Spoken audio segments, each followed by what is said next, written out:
जय हिंद, नमस्कार। स्वागत है आपके अपने YouTube चैनल स्टैंड बीपीएससी में। दोस्तों, आज हम लोग पढ़ेंगे कोशिका सेल। सेल जीरो से लेकर पूरा अंत तक पढ़ेंगे। एक भी प्रश्न आपका नहीं छूटेगा। आप वीडियो को पूरा अंत तक बने रहिएगा। पूरा एनालिसिस करेंगे, पूरा एक एक पॉइंट हम लोग बारीकी से पढ़ेंगे, ठीक है, ताकि आगामी आने वाली जो भर्ती है उसमें आपको मदद मिले। यहाँ से पूरा मैं बायोलॉजी का पर चैप्टर कंप्लीट करवाने का प्रयास करूँगा। ये हमारा पहला टॉपिक होगा सेल। सेल से हम लोग पढ़ेंगे आज जो भी चीज़ें हैं पूरा डिटेल में। तो चलिए हम लोग शुरू करते हैं। देखिए दोस्तों, कोशिका के बारे में जब हम पढ़ना शुरू करते हैं, कोशिका के बारे में स्टडी करना शुरू करते हैं, तो उसे हम लोग क्या बोलते हैं? साइटोलॉजी। कभी कभी प्रश्न आपसे पूछ देगा कि कोशिकाओं का अध्ययन क्या कहलाता है, तो आप क्या बोलेंगे? साइटोलॉजी बोलेंगे। दोस्तों, सबसे पहले कोशिका शब्द का प्रयोग रॉबर्ट हुक नाम का एक व्यक्ति, जिसने 1665 ईस्वी में इस शब्द का प्रयोग किया था और उसने अपनी पुस्तक माइक्रोग्राफिया में इसका वर्णन किया था, ठीक है। पीडीएफ भी है, सारा पीडीएफ है। जो चीज़ मैं बोलूँगा पूरा पीडीएफ सहित आपको मिलेगा, लेकिन आप पीडीएफ पर ध्यान नहीं दीजिएगा। जो हम एनालिसिस करेंगे, जो आपको समझाएंगे, आप बारीकी से कान में लीड लगा लीजिएगा या मोबाइल सामने रख लीजिएगा, आपको बेहतर रूप से समझ में आएगा। आप फिर सेल से प्रश्न बनाना, आपके प्रश्न एक भी नहीं छूटेंगे, ठीक। तो आगे कभी कभी प्रश्न ही पूछ देता है कि कोशिका का परिभाषा क्या होता है। ये आप एग्जाम में पूछ देगा, ठीक ना, कि जीवन की छोटी क्रियात्मक और संरचनात्मक इकाई जो होती है वो क्या कहलाता है, तो उसे कोशिका बोलेंगे। या जीवधारियों की क्रियात्मक और संरचनात्मक इकाई जो होती है उसे क्या बोलते हैं? कोशिका बोलते हैं, ठीक। तो ऐसा ही कभी कभी प्रश्न पूछ देगा आपसे, तो आप ऑप्शन के अकॉर्डिंग बनाएंगे, ठीक। आपको मैंने बता दिया। उसके बाद देखिए क्या हुआ कि 1838 ईस्वी में स्लाइडेन और स्वान ने, यहाँ पर टाइपिंग मिस्टेक है दोस्तों, ठीक है, यहाँ पर जो टाइपिंग है ये मिस्टेक है, स्लाइडेन था, ठीक है। स्लाइडेन और स्वान ने कोशिका का सिद्धांत का प्रतिपादन किया था, याद रखिएगा। इन दोनों ने कोशिका का सिद्धांत का प्रतिपादन किया था। देखिए, जीव की उत्पत्ति में कभी कभी आपसे प्रश्न पूछ देगा, ठीक ना, कि जीव की उत्पत्ति का आप एनालिसिस कीजिए। तो देखिए, जीव की उत्पत्ति में आपको ज़्यादा, देखिए जीव की उत्पत्ति में आपसे पूछेगा, कहाँ गया ऊपर, देखिए यहाँ पर जीव की उत्पत्ति में अगर इस तरह का प्रश्न पूछेगा कि जीव की उत्पत्ति के बारे में आप बताइए, तो आपको बोलना होगा कि जीव की उत्पत्ति जो होती है ना, एक कोशिकाओं से होती है, ठीक है। कोई भी जीव होगा उसका उत्पत्ति एक कोशिका से होगा, और पूरे जो जीव होता है, जीव का शरीर जो होता है, वो विभिन्न तरह के कोशिकाओं से उसका निर्माण होता है, ठीक ना। तो ये क्लियर हो गया। आगे आपसे पूछेगा कि कोशिका की सबसे छोटी इकाई कौन सी है, तो आप क्या बोलेंगे? क्या बोलेंगे आप? माइकोप्लाज्मा गैलीसेप्टिकम बोलेंगे। यहाँ पर मिसप्रिंट है, माइकोप्लाज्मा गैलीसेप्टिकम होता है। कोशिका की सबसे छोटी इकाई माइकोप्लाज्मा गैलीसेप्टिकम होता है, और एक तरह का जीवाणु है, जीवाणु, ठीक है। जीवाणु को इंग्लिश में बैक्टीरिया बोलते हैं, ठीक। और पूछेगा सबसे बड़ी कोशिका, तो कोशिका की सबसे बड़ी इकाई क्या हो जाएगा? तो शुतुरमुर्ग का अंडा हो जाएगा, ठीक है। कभी कभी आपसे प्रश्न पूछ देगा कि मानव शरीर की सबसे लंबी कोशिका कौन सी है, तो आप बोलेंगे तंत्रिका तंत्र, जिसे न्यूरॉन बोला जाता है, ठीक ना, तंत्रिका तंत्र, याद रखिएगा। क्लियर हुआ।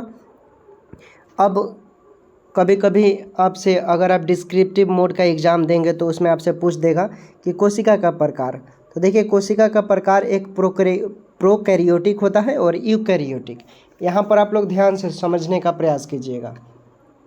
देखिए, प्रोकैरियोटिक और यूकैरियोटिक की हम बात करें तो दोस्तों, इसमें आपको एक चीज़ समझने की बात है, ठीक ना।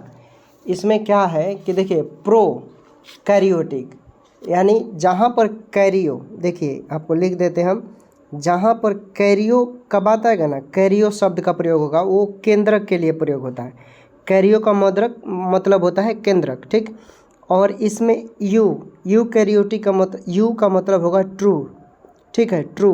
ट्रू मतलब वास्तविक चीज़ों के लिए हम जानते हैं इसके बारे में।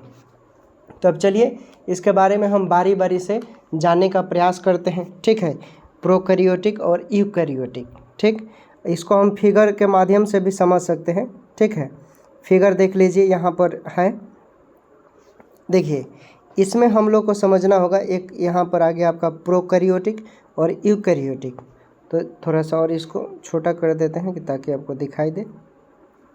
ठीक, ये हो गया प्रोकैरियोटिक और ये है यूकैरियोटिक। अब इसमें समझने वाली बात है दोस्तों, आपको हम बताना चाहेंगे कि देखिए ये जो प्रोकैरियोटिक होता है, ठीक ना, ये जो प्रोकैरियोटिक है तो इसमें 70S राइबोसोम होता है। ठीक, और इसमें केंद्रक का अभाव होता है, याद रखिएगा। जो प्रोकैरियोटिक होता है इसमें दोस्तों केंद्रक का अभाव होता है, आप नोट डाउन करते चलिएगा।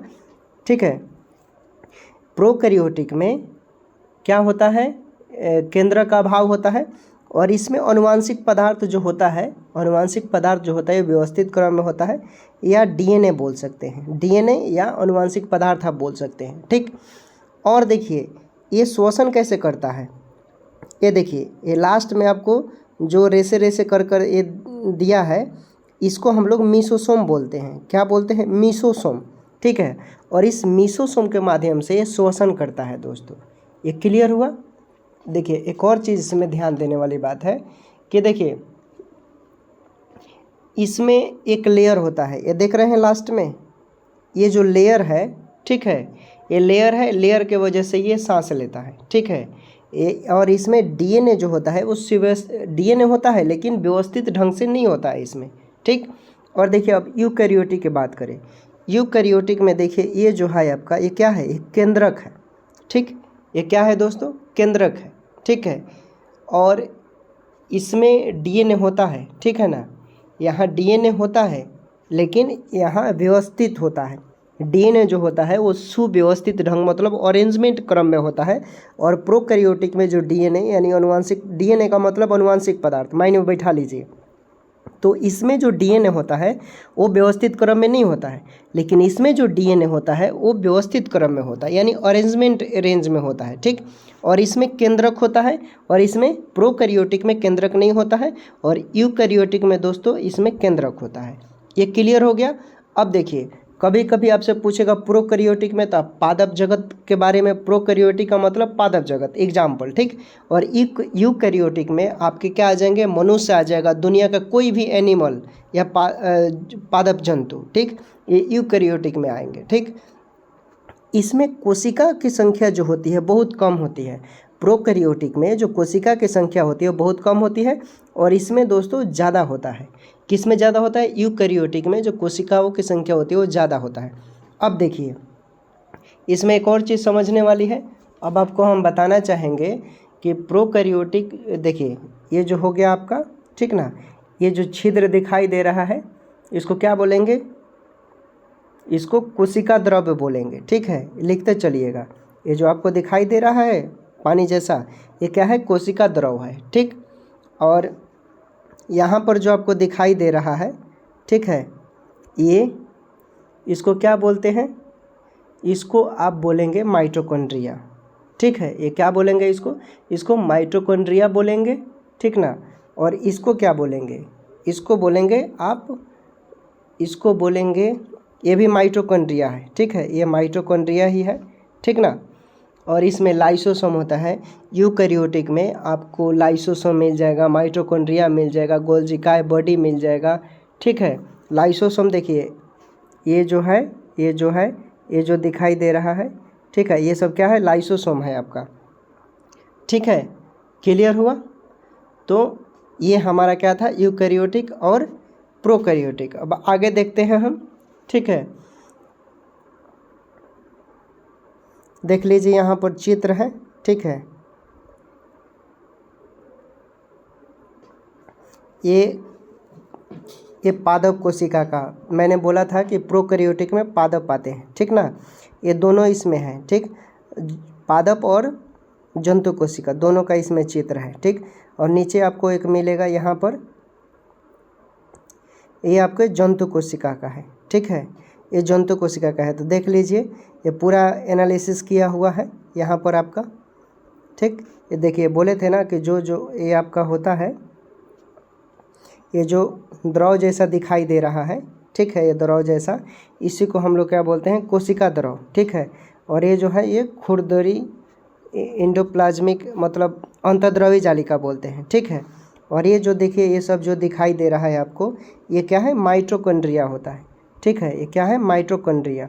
और ये जो पॉइंट पॉइंट पॉइंट ये दिखाई दे रहा है, ये सब क्या है आपका, लाइसोसोम है, ठीक, लाइसोसोम। और यहाँ पर देखिए जो बीच में होता है, यही आपका क्या है, केंद्रक है, ठीक है। और केंद्रक के बाहर जो जो बीच में एक लेयर होता है, उसको केंद्रकीय झिल्ली बोलते हैं या केंद्रक द्रव बोल सकते हैं, ठीक, समझ गए। आगे देखते हैं। कोशिका की संरचना में आपके बहुत सारे प्रश्न यहाँ से बनते हैं, ठीक है, इसे हम क्लियर कर देते हैं। देखिए कोशिका की हम संरचना की बात करें तो इसमें सबसे इम्पोर्टेंट चीज़ होगा आपको समझने की। चलिए हम पहले आपको समझा देते हैं, ठीक ना। कोशिका की संरचना में देखिए, कोशिका आपको मालूम है कि कोशिका जो है शरीर की सबसे सूक्ष्मतम इकाई है। यहाँ से एक पॉइंट हो गए, ठीक ना। उसके बाद प्राणी एवं वनस्पति की संरचना कोशिकाओं से ही हुई है, ये आपको भी मालूम है। दुनिया में जितने भी प्राणी हैं, चाहे कोई भी चीज़ है, वो कोशिका से ही मिलकर बना है, ठीक है। पूरा समूह अनेक कोशिकाओं से बोलेंगे, ठीक।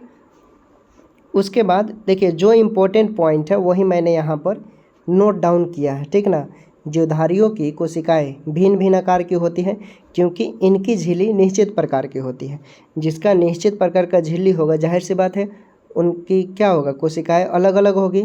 कोशिकाओं में ऊर्जा का मुख्य स्रोत क्या होता है, ये प्रश्न वेरी वेरी इंपॉर्टेंट है और ये बहुत सारे एग्जामों में पूछे गए हैं। कोशिकाओं में ऊर्जा का मुख्य स्रोत कार्बोहाइड्रेट होता है। कोशिकाओं में जो ऊर्जा का मुख्य स्रोत होता है वो क्या होता है, कार्बोहाइड्रेट होता है। अब देखिए यहाँ से आपके प्रश्न बनेंगे, कोशिका झिल्ली से और कोशिका भित्ति से आपके प्रश्न बनते हैं, ठीक ना। कोशिका झिल्ली और कोशिका भित्ति, तो ये आपको जानना बहुत ज़रूरी है, ठीक ना। तो इसमें हम क्लियर कर देते हैं। सबसे पहले हम कोशिका झिल्ली, देखिए यहाँ पर फिगर भी है, ठीक ना। पहले इसको हम पढ़ लेते हैं। देखिए कोशिका झिल्ली के बारे में हम जानेंगे, तो कोशिका झिल्ली क्या होगा आपका। देखिए कोशिका झिल्ली जो होता है दोस्तों, यह वसा और प्रोटीन की बनी होती है। इसे प्लाज्मा झिल्ली के भी नाम से जानते हैं। याद रखिएगा, कोशिका झिल्ली जो होती है उसे हम प्लाज्मा झिल्ली के नाम से भी जानते हैं। और यह लिपिड और प्रोटीन की बनी होती है, ठीक है ना। लिपिड का मतलब वसा होता है, वसा और प्रोटीन भी बोल सकते हैं। कोशिका को क्या करता है, यह सहारा प्रदान करता है, ठीक ना। क्या करता है, सहारा प्रदान करता है और कोशिका के आकार को क्या करता है, बनाए रखता है। आपको मालूम होगा दोस्तों कि कोशिका झिल्ली जो होती है यह अर्धपारगम्य झिल्ली होती है, आर पार हो सकता है, ठीक है। जिसका प्रमुख कार्य क्या होता है, कोशिका और उसके बाहर के जो बीच होता है, उसके बाहर के जो माध्यम के बीच होता है, जो गतियाँ होती है, गतिविधियाँ होती है, उसको क्या करता है, कंट्रोल करता है, ठीक है। क्लियर हुआ। यहाँ पर देखिए हम चित्र भी इसको अटैच कर दिए हैं, देख लीजिए। देखिए ये आपको देख रहे हैं ऊपर का लेयर सबसे, ठीक है ना। ऊपर का लेयर जो आप देख रहे हैं ये क्या है, कार्बोहाइड्रेट है, ठीक। क्या है, कार्बोहाइड्रेट। ग्लाइकोप्रोटीन देखिए यहाँ पर है, ठीक है। यहाँ से निकल रहा है ग्लाइकोप्रोटीन। कोलेस्ट्रॉल हो गया यहाँ पर, ठीक है। इंटीग्रल प्रोटीन यहाँ मिल रहा है इसको। तो ये सब फिगर है, आप फिगर बना लीजिएगा, ठीक है। और नामांकन जैसे जैसे है वो क्लियर कर लीजिएगा। आगे देखते हैं कोशिका भित्ति, ठीक। तो कोशिका भित्ति में देखिए, कोशिका भित्ति जो होती है ये किस चीज़ की बनी होती है, ये सेल्यूलोज की बनी होती है।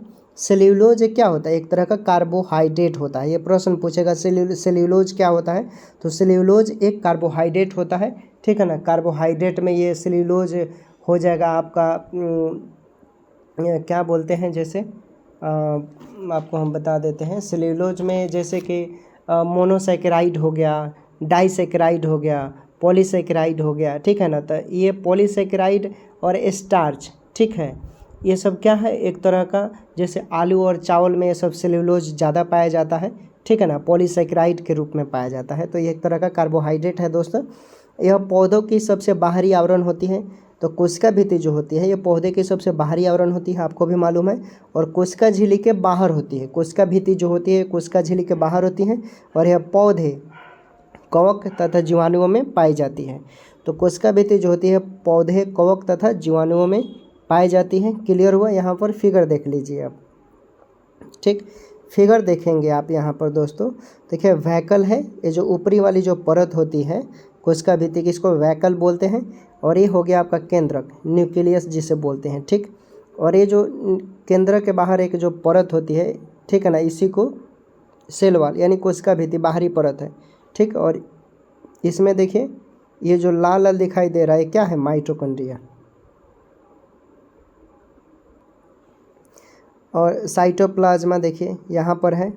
ठीक है, ये साइटोप्लाज्मा हो गया, इसे आप क्लियर कर लीजिएगा। ठीक, अब कोशिका का विभाजन। देखिए कोशिका का विभाजन से, ठीक है ना, प्रश्न बनते हैं, तो इसे हम क्लियर कर देते हैं कोशिका का विभाजन कैसे होता है। देखिए दुनिया में जितने भी जीव हैं, ठीक है, दुनिया में जितने भी जीव हैं उनका कोशिका विभाजन की क्रिया एक निश्चित मतलब इक्वलिटी रूप से होता है। सबका क्या होगा? समान रूप से कोशिका का विभाजन होता है इसमें। और जो घटनाएं होती है वो सिर्फ केंद्रक, जो सेंटर होता है ना, केंद्रक में ही सीमित रहती है। कोशिका विभाजन के बाद जो कोशिका होती है ना वो मर जाती है और स्वतः क्या होता है? नई कोशिका का निर्माण होता है इसमें। ठीक, तो कोशिका विभाजन से जीव में प्रजनन और क्या होता है? वृद्धि होता है। प्रश्न पूछेगा कि कोशिका विभाजन से क्या होता है, तो जीव में क्या होगा? प्रजनन होगा और क्या होगा? वृद्धि होगा। ठीक है, तो ये हो जाएगा क्लियर। कोशिका विभाजन में जीव में कोशिका का जब विभाजन होगा तो जीवों में क्या होगा? प्रजनन एवं वृद्धि हो गया। ये पॉइंट क्लियर हुआ। उसके बाद देखिए कोशिका विभाजन 3 प्रकार के होते हैं। आपसे प्रश्न पूछ देगा कि कोशिका का विभाजन कितने प्रकार के होते हैं, तो 3 प्रकार के होते हैं। एक होते हैं समसूत्री कोशिका विभाजन और एक अर्धसूत्री विभाजन। ठीक है, अर्धसूत्री कोशिका विभाजन, और एक होता है लास्ट वाला असूत्री। ठीक है, असूत्री कोशिका विभाजन। ठीक, एक क्लियर कर लीजिएगा। देखिए अब उसके बाद हम लोग पढ़ेंगे कोशिका के अंग। कोशिका के अंग जो होते हैं उसी से आपके ज़्यादा प्रश्न बनेंगे। ठीक है, अब देख लीजिए कोशिका के जो अंग होते हैं मुख्यतः कोशिका झिल्ली, केंद्रक और कोशिका द्रव।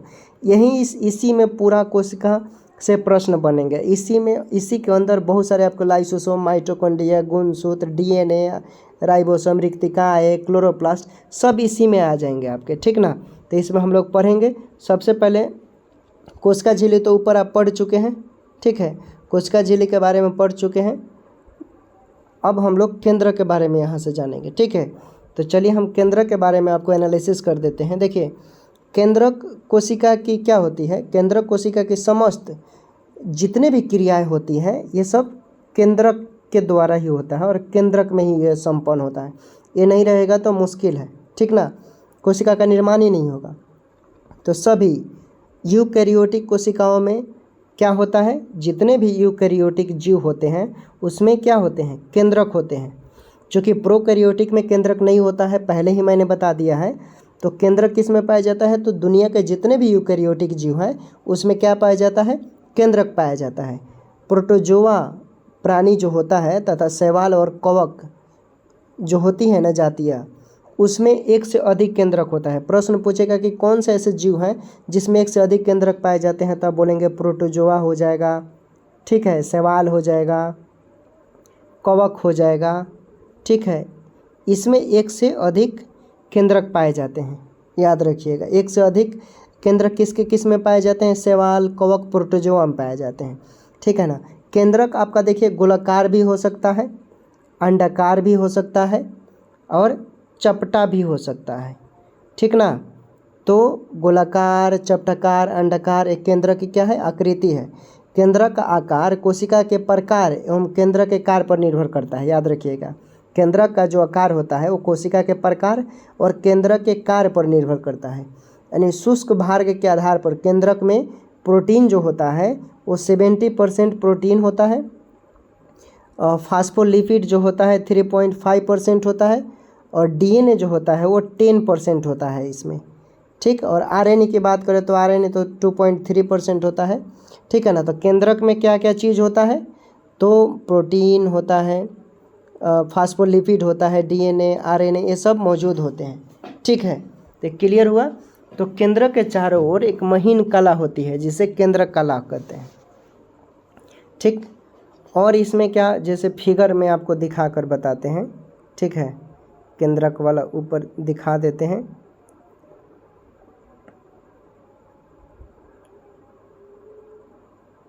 देखिए ठीक है, यहाँ से आपको समझ में आएगा। ये जो केंद्रक आपको दिखाई दे रहा है, ठीक है ना, इसी केंद्र के बारे में हम लोग पढ़ रहे हैं। केंद्र के चारों ओर एक महीन कला होती है, ठीक है। केंद्र के चारों ओर एक महीन कला होती है जिसे केंद्रक कला बोलते हैं, ठीक। केंद्रीय झिल्ली, केंद्रक कला उसी को बोलते हैं, ठीक। क्लियर हुआ इतना। अब देखिए आपको, अब इसमें जो इम्पोर्टेंट पॉइंट है, ठीक है ना, उसको हम लोग देख लेते हैं और जान लेते हैं कि क्या क्या इसमें और चीज़ें, जैसे लाइसोसोम, राइबोसोम, माइटोकॉन्ड्रिया, इसके बारे में भी जान लेते हैं क्योंकि यहाँ से प्रश्न बनते हैं, ठीक। दोस्तों एक और चीज़ इसमें याद रखिएगा, ठीक है ना, जो कोशिका भित्ति होती है ये पादप कोशिका में पाया जाता है, याद रखिएगा। कोशिका भित्ति जो होती है पादप कोशिका में पाया जाता है, ठीक ना। जंतु कोशिका में इसका अभाव होता है। कोशिका भित्ति जंतु कोशिका में नहीं पाई जाती है। और कोशिका भित्ति को मैंने बताया कि सबसे बाहर की आवरण होती है, ठीक ना, ये क्लियर कर लीजिएगा।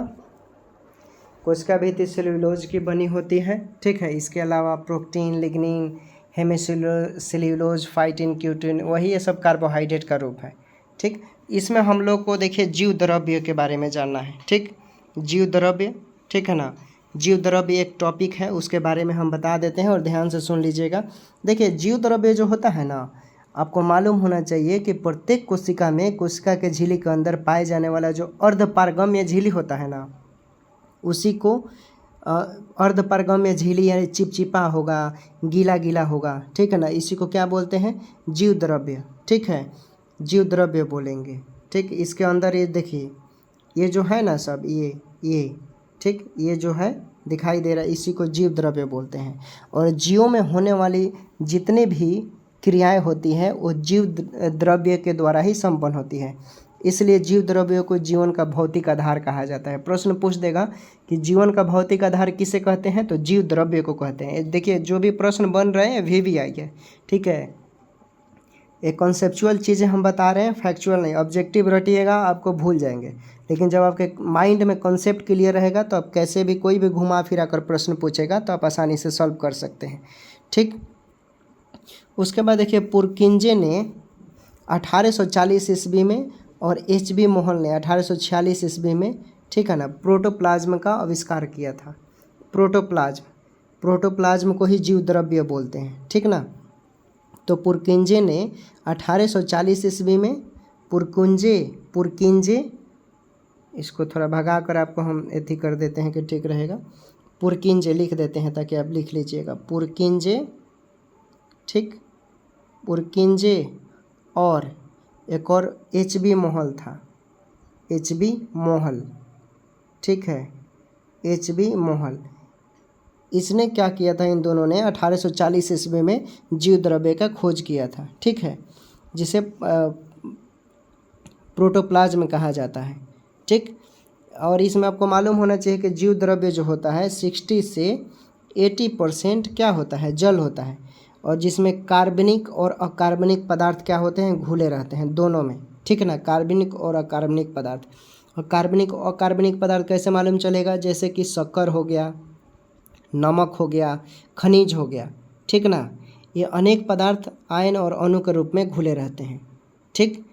तो क्लियर होगा। आपसे कभी कभी पूछता है सेंट्रोसोम, ठीक, सेंट्रोसोम के बारे में पूछ देगा। सेंट्रोसोम को हिंदी में बोलते हैं तारकाय। क्या बोलते हैं, तारकाय, ठीक ना। तो देखिए जंतु कोशिका में इसकी खोज, सबसे पहले सेंट्रोसोम की खोज किसने किया था, तो ये बोबरी ने किया था। सेंट्रोसोम की खोज किसने किया था, बोबरी ने। और यह किस में पाया जाता है? जंतु कोशिका में पाया जाता है। सेंट्रोसोम किस में पाया जाता है? जंतु कोशिका में पाया जाता है, याद रखिएगा। और इसके अंदर एक या दो कण जैसी संरचना होती है जिन्हें हम सेंट्रोसोम कहते हैं, ठीक ना। और समसूत्री विभाजन में यह ध्रुव का निर्माण करता है। इतना ही पॉइंट बनेगा, यहाँ से ऑब्जेक्टिव बनते हैं, इसको आप क्लियर कर लीजिएगा, इससे ज़्यादा प्रश्न इसमें नहीं पूछे जाते हैं। देखिए सबसे चीज़ें है कि आपको सिलेक्टेड चीज़ें पढ़नी होती हैं, ठीक है ना, तो वहाँ से आपके प्रश्न नहीं छूटेंगे। अब इस फिगर में आपको इंडोप्लाज्मिक रेटिकुलम है जिसे अंतर्द्रवी जालिका बोलते हैं, ठीक है ना, इंडोप्लाज्मिक रेटिकुलम। तो इंडोप्लाज्मिक रेटिकुलम की खोज किसने किया था? पोर्टर ने किया था। पोर्टर ने 1945 में अंतर्द्रवी जालिका या इंडोप्लाज्मिक रेटिकुलम बोलते हैं, इसकी खोज 1945 में पोर्टर ने किया था। और यह कोशिका भित्ति तथा केंद्रक में भरे कोशिका द्रव में जलनुमा ढंग से फैला होता है। क्या होता है कि जो कोशिका भित्ति होती है, कोशिका भित्ति के अंदर एक केंद्रक जो होता है उसके अंदर ऐसे ऐसे ऐसे इसका चित्र मिलेगा, ठीक ना, इसका ऐसे, उसी को बोलते हैं हम लोग इंडोप्लाज्मिक रेटिकुलम। एक खुरदारी होती है, ठीक है ना, खुरदारी होती है। नलिकाओं की झिल्लियों में पाया जाता है। राइबोसोम कण जो होता है राइबोसोम के कण के रूप में ये रहता है, जिनमें प्रोटीन का क्या करता है? निर्माण करता है। इतना ही प्रश्न बनेगा, इससे ज़्यादा नहीं, ठीक। अब देखिए अंतर्द्रवी जालिका जो होती है वो दो प्रकार की होती है, एक चिकनी होती है और एक खुरदरी होती है, ठीक है ना। तो चिकनी अंतर्द्रवी जालिका से कभी कभी प्रश्न पूछ देता है, तो इसे जानना आपको ज़रूरी है। इसकी सतह पर राइबोसोम, देखिए चिकनी जो इंडोप्लाज्मिक रेटिकुलम होगा, ठीक है ना, जो प्लेन होता है उसमें राइबोसोम नहीं पाया जाता है, और खुरदरी जो होता है उसमें राइबोसोम पाया जाता है, ठीक है। इतना ही क्लियर रखिएगा, यहाँ से ज़्यादा प्रश्न आपके नहीं बनेंगे। उसके बाद आते हैं आपको गोल्जी बॉडी जिसको बोलते हैं, गोल्जी काय, हिंदी में गोल्जी काय बोलते हैं, गोल्जी काय, ठीक, गोल्जी काय या गोल्गी बॉडी बोलते हैं, ठीक है ना। तो देखिए 1898 ईस्वी में गोल्जी काय का खोज किसने किया? कैमिलियो गोल्जी ने किया। कैमिलियो गोल्जी ने गोल्जी काय का खोज किया, इसलिए इसका नाम गोल्जी काय पड़ा। कैमिलियो गोल्जी ने इसका खोज किया था, और इसमें लाइपोकॉन्ड्रिया पाया जाता है, इसलिए इसे लाइपोकॉन्ड्रिया भी कहते हैं, ठीक है। गोल्जी काय को क्या कहते हैं? लाइपोकॉन्ड्रिया। जैसे माइटोकॉन्ड्रिया होता है ना, उसी तरह आपके ये लाइपोकॉन्ड्रिया होता है, ठीक।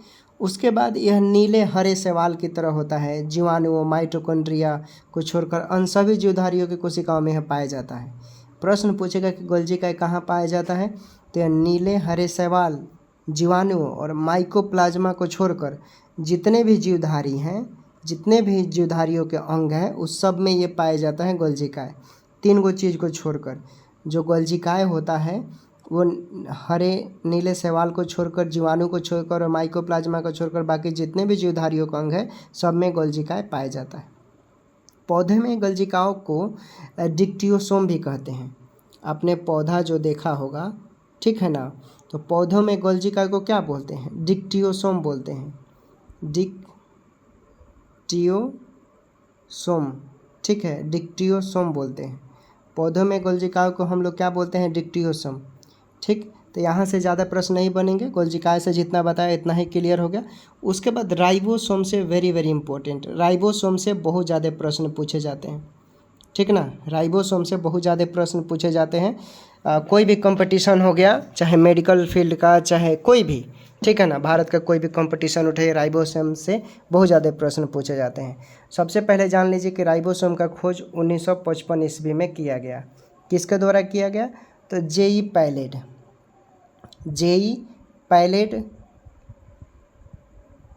पैलेड नाम का एक व्यक्ति था, ठीक ना। 1955 में राइबोसोम का खोज किया, और ये डमरू की तरह होता है, ऐसे राइबोसोम, ठीक ना, डमरू देखा होगा आपने, ठीक है।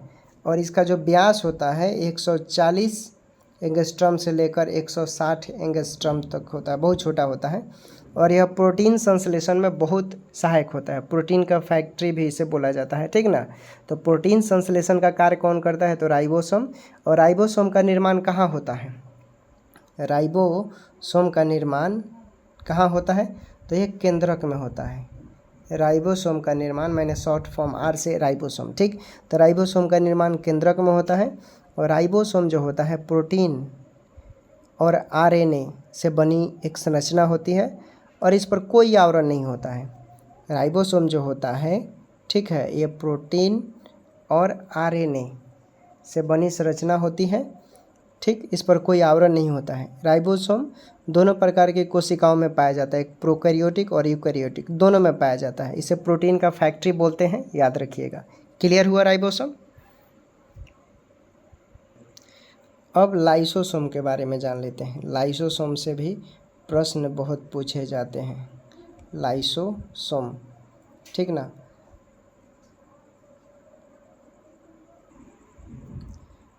देखिए, लाइसोसोम की खोज की बात करें तो लाइसोसोम का जो खोज किया था वो किसने किया था? डी डुबे ने किया था लाइसोसोम का खोज, ठीक है। कब किया था? 1974 ईस्वी में किया था और इसी के लिए इसे नोबेल पुरस्कार दिया गया था। डी डुबे को इसके खोज के लिए नोबेल पुरस्कार दिया गया था, ठीक है। और आपको मालूम होना चाहिए कि लाइसोसोम को आत्महत्या की थैली कहते हैं। आत्महत्या की थैली कहते हैं लाइसोसोम को, चूँकि इसके शरीर में, अब आगे बताएंगे, इसमें एक और इम्पोर्टेंट चीज़ है वो देख लीजिए। इसमें 24 प्रकार के एंजाइम पाए जाते हैं।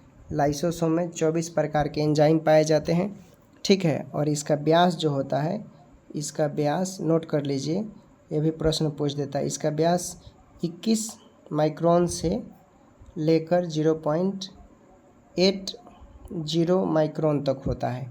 और इसका मुख्य कार्य क्या होता है? लाइसोसोम का पाचन में सहायक होता है, कोशिका विभाजन में सहायक होता है, ठीक है। और जीन को क्या करता है? नष्ट कर देता है, जीर्ण कोशिकाओं को नष्ट करता है, इसलिए इसे आत्महत्या की थैली कहते हैं, ठीक। उसके बाद इम्पोर्टेंट आता है एक माइटोकॉन्ड्रिया, ठीक। क्या आता है? माइटोकॉन्ड्रिया। यहाँ से भी बहुत प्रश्न बनते हैं, ठीक। माइटोकॉन्ड्रिया से आपके बहुत प्रश्न बनते हैं और ये बार बार पूछ देता है बहुत सारे एग्ज़ामों में, ठीक है। तो देखिए, यह एक प्रकार का क्या होता है? ऑर्गेनेल होता है, मतलब वही अंग होता है, ठीक है। और इसमें क्या होता है? इसकी खोज ऑल्टमैन ने किया था। ऑल्टमैन ने किया था, ठीक है। माइटोकॉन्ड्रिया का खोज ऑल्टमैन ने किया था, लेकिन इसका नामकरण किसने किया? बैंडा नाम का वैज्ञानिक ने किया, ठीक है। खोज किया था ऑल्टमैन ने, लेकिन नामकरण बैंडा ने किया था। यहाँ तक क्लियर हुआ। अब देखिए, ये किस में पाया जाएगा? ये यूकैरियोटिक में भी पाया जाएगा और प्रोकैरियोटिक में भी पाया जाएगा, ठीक है। यूकैरियोटिक कोशिका में पाया जाएगा और प्रोकैरियोटिक कोशिका में माइटोकॉन्ड्रिया के समान पाया जाता है, याद रखिएगा। इसमें माइटोकॉन्ड्रिया में मीसोसोम पाया जाता है। मीसोसोम श्वसन के रूप में कार्य करता है, ठीक है। और देखिए, और इसमें आकृति, माइटोकॉन्ड्रिया का जो आकृति होती है वो अंडाकार होता है। माइटोकॉन्ड्रिया का आकृति जो होता है अंडाकार होता है। इसमें डीएनए होता है, ठीक है। 70S राइबोसोम होता है, ठीक। इसमें ऑक्सीजन की उपस्थिति से भोजन का विखंडन होता है, जिससे ऊर्जा मुक्त होती है, जो एटीपी के रूप में रहता है। एटीपी वाला प्रश्न पूछता है, इसे नोट कर लीजिएगा, ठीक है। इसे पावर हाउस कहते हैं। माइटोकॉन्ड्रिया को पावर हाउस कहते हैं। ऊर्जा का पावर हाउस किसे कहते हैं? तो माइटोकॉन्ड्रिया को ही कहते हैं, याद रखिएगा। यहाँ से प्रश्न बनते हैं, ठीक है। ये जितने इम्पोर्टेंट है सिलेक्टेड चीज़ें हैं, सिलेक्टेड टॉपिक ही हम बता रहे हैं जहाँ से प्रश्न बनते हैं कंपटीशन में। उसके बाद देखिए, आपके हो जाएंगे कौन? लवक। लवक पादप कोशिका और प्रोटोजोआ में पाए जाते हैं, ठीक है। लवक पूछ देगा तो लवक के बारे में आप क्या जानेंगे कि यह पादप कोशिका और प्रोटोजोआ में पाया जाता है। कोशिका में सबसे बड़े अंग जो होते हैं वो क्या होता है? लवक के रूप में होता है, ठीक है। लवक बोले तो कई प्रकार के होते हैं। वर्णी लवक जिसे क्रोमोप्लास्ट बोलते हैं, उसके बाद हो जाएगा ल्यूकोप्लास्ट होता है, क्लोरोप्लास्ट होता है, ठीक है। हिंदी में वर्णी लवक होता है, हिंदी में वर्णी लवक और वर्णी लवक को बोलते हैं क्रोमोप्लास्ट। ठीक है, क्या बोलते हैं? क्रोमोप्लास्ट, CHROMOPLAST, क्रोमोप्लास्ट मीन्स वर्णी लवक। दूसरा होता है अवर्णी लवक यानी ल्यूकोप्लास्ट, LE लिख देते हैं। अवर्णी लवक में इंग्लिश में बोलते हैं LEUCOPLAST, ल्यूकोप्लास्ट होता है। ठीक, उसके बाद तीसरे नंबर पर होता है हरित लवक जिसे क्लोरोप्लास्ट बोलते हैं, सभी को मालूम होगा। अब हम बारी बारी से जानते हैं क्रोमोप्लास्ट के बारे में। तो देखिए, पौधे के रंग को प्रदर्शित कौन करता है? तो क्रोमोप्लास्ट करता है। ठीक ना, क्या करता है? क्रोमोप्लास्ट पौधे के रंग को प्रदर्शित करता है। ठीक है, इसमें स्ट्रोमा नहीं होता है, याद रखिएगा, पूछ देगा स्ट्रोमा किस में नहीं होता है, तो क्रोमोप्लास्ट में नहीं होता है। और पुष्पों के दलों तथा रंगीन फलों की भित्तियों में ये पाया जाता है। जैसे पूछ देगा जितने भी फल होते हैं, किसी किसी चीज़ का रंग जो होता है रंगीन होता है, वो किसके कारण है? ये सब क्रोमोप्लास्ट के कारण होता है। तो पूछेगा एप्पल का रंग जो होता है वो किसके कारण लाल होता है? तो एंथोसाइनिन के कारण। एप्पल का जो रंग लाल होता है एंथोसाइनिन के कारण होता है। टमाटर का लाल रंग होता है किसके कारण? तो लाइकोपीन के कारण होता है, लाइकोपीन। ठीक, गाजर का रंग लाल होता है किसके कारण? कैरोटीन के कारण। ठीक है, याद कर लीजिएगा। पपीता का पीला रंग जो होता है, पपीता उसका पीला रंग कैरी काजेथिन के कारण होता है, इसको लिख देते हैं। पपीता का जो पीला रंग होता है कैरी का जेथिन के कारण होता है। ठीक, हल्दी का पीला रंग जैंथोफिल के कारण होता है, हल्दी का पीला रंग जैंथोफिल के कारण होता है। चुकंदर का लाल रंग बीटरनीज के कारण होता है। ठीक, तो ये हो गया आपके क्रोमोप्लास्ट के बारे में। अब जान लेते हैं हम लोग अवर्णी लवक यानी ल्यूकोप्लास्ट। तो देखिए, ल्यूकोप्लास्ट यानी अवर्णी लवक में होता है ये सूर्य के प्रकाश से क्या होता है? ये बचा रहता है। अवर्णी लवक के ऐसे पौधे के भाग होते हैं जहाँ पर सूर्य का प्रकाश ही नहीं पाया जाता है, जिसके कारण ये रंगहीन होते हैं। ठीक, रंगहीन होते हैं और इनका आकार अनियमित आकार का होता है। जैसे ये माइलोप्लास्ट हो गया, ये शर्करा के स्टार्च से मंड में परिवर्तन होता है, लिख देते हैं माइलोप्लास्ट।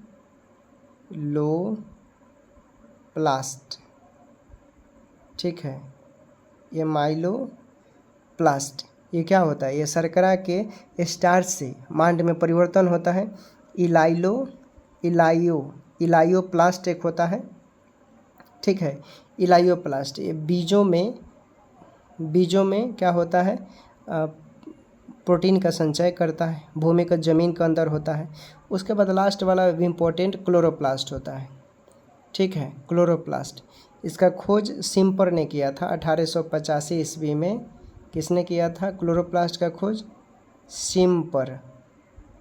सिम्पर ने खोज किया था इसका 1885 ईस्वी में। और इसके कारण ये क्या होता है? क्लोरोप्लास्ट के कारण हरे रंग के लवक होता है इसमें। ठीक है, हरे रंग का लवक होता है। हरा रंग क्लोरोफिल के कारण होता है, याद रखिएगा। ठीक है, क्लोरोफिल के कारण, क्लोरोफिल की सहायता से प्रकाश संश्लेषण द्वारा क्या होता है? पौधे अपना स्वयं भोजन बनाते हैं और सभी पौधे के हरित कोशिकाओं में जो प्रकाश में रहते हैं उसी की वजह से रहते हैं। ठीक, यहाँ तक क्लियर हुआ? तो ये इसमें और जो चीज़ें बच रहे हैं वो भी देख लेते हैं थोड़ा। देखिए, इसमें इम्पोर्टेंट चीज़ क्या है? बहुत सारे एग्जामों में प्रश्न पूछे जाते हैं।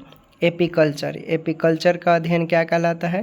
देखिए, मधुमक्खी पालन का अध्ययन एपीकल्चर कहलाता है, याद कर लीजिएगा, सुन लीजिएगा, याद हो जाएगा आपको। अब मधुमक्खी पालन का अध्ययन एपीकल्चर कहलाता है।